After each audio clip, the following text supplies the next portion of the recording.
Затопил котел. Гудит как ненормальный. Давление в норме. Уже с 60 на 40 поставил. Прям гуд такой конкретный стоит. Закинул ведерочко, ну и было там с пол-ведра.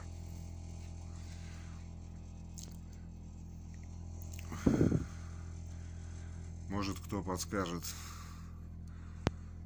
как с этим бороться. Прям напрягает вообще сильно. И вот пока не нагреется, вот такой гул идет.